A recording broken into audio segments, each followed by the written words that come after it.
It was a typically bustling morning in the city of Lagos, and I was running late for an important client meeting. As usual, the city was a hive of activity, with everyone rushing somewhere. I had no time to spare and waved down a cab as soon as I stepped out of my apartment building. The driver, a cheerful fellow named Ayo, greeted me with a broad smile as I slid into the back seat. "Good morning, ma," he said, adjusting his mirror to make sure he could see me. "Where to?" I quickly rattled off the address and settled back into the seat, mentally rehearsing my pitch. We hadn't gone far when Ayo pulled over to pick up another passenger. I internally groaned, but hey, this was Lagos, and sharing rides was as common as the infamous traffic jams. The new passenger was a well-dressed young man, probably in his early 30s. He wore a crisp white shirt, perfectly pressed trousers, and shiny black shoes. His hair was neatly trimmed, and he looked like he could easily grace the cover of a corporate magazine. He gave me a polite nod as he slid in beside me. "Morning," he said with a charming smile. I nodded back, returning his greeting, and then it hit me. A smell so overpowering, so unrelenting, it felt like it had a physical presence in the cab.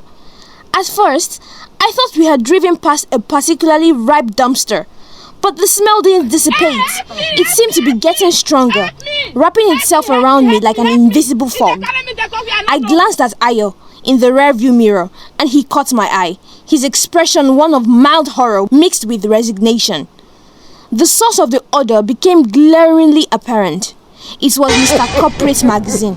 Despite his impeccable appearance, his body odor was nothing short of catastrophic.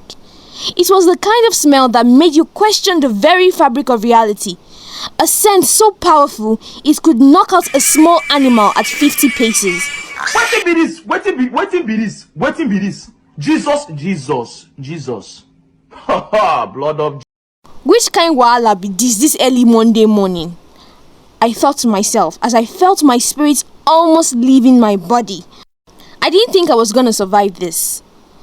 Trying to maintain my composure, I discreetly shifted closer to the window and cracked it open a fraction, hoping for some relief. But no, guys, it got worse. The smell had saturated everywhere. There was no escape route. Ayo, bless his heart, did the same, his eyes watering slightly. "So what do you do?" Mr. Corporate asked.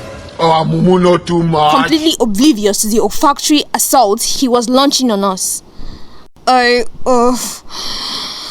in marketing," I replied, trying not to breathe through my nose. "That's great. I'm a software developer," he said, his enthusiasm as fresh as his cologne was not. I forced a smile, nodding politely. The irony was killing me. Here was a man who clearly put effort into his appearance, yet he missed one crucial detail: deodorant. As we continued the ride, I couldn't help but think about how many people must endure this on a daily basis, silently suffering in shared spaces. Ayo and I exchanged another glance in the mirror. His expression had turned to one of quiet desperation, and I could almost hear his thoughts. How much longer? As we neared my destination, I decided it was time to take action, not just for my sake, but for humanity. I reached into my bag and pulled out a small travel-sized Sure deodorant armpit spray I always carried for emergencies. "Excuse me," I said, turning to Mr. Corporate. "This might sound a bit forward, but I think you might find this useful." His eyes widened in surprise, and then he laughed, a big, hearty laugh that seemed to resonate through the cab. "Oh wow, that's a first. But you know what? I appreciate it." He took the deodorant from me, giving it a once-over. "I always forget to buy this stuff. Thanks." He gave himself a few generous spritzes, and the change was immediate. The oppressive cloud of body odor began to lift, replaced by the fresh, clean scent of the deodorant. Ayo and I both let a collective sigh of relief. As I got out of the cab, I turned to Mr. Corporate. "It's not just for you, you know. It's for everyone around you." He smiled, looking genuinely grateful. "Lesson learned. Thanks again." I watched as the cab drove away, thinking about how such a small thing could make such a big difference. Deodorant before perfume, I thought. It was a lesson in the importance of considering others in our daily lives. Walking into my client's meeting, I felt a renewed sense of purpose. If I could survive that cab ride, I could handle anything. And who knows, maybe I just saved countless others from a similar fate. Here's to fresher, more considerate living.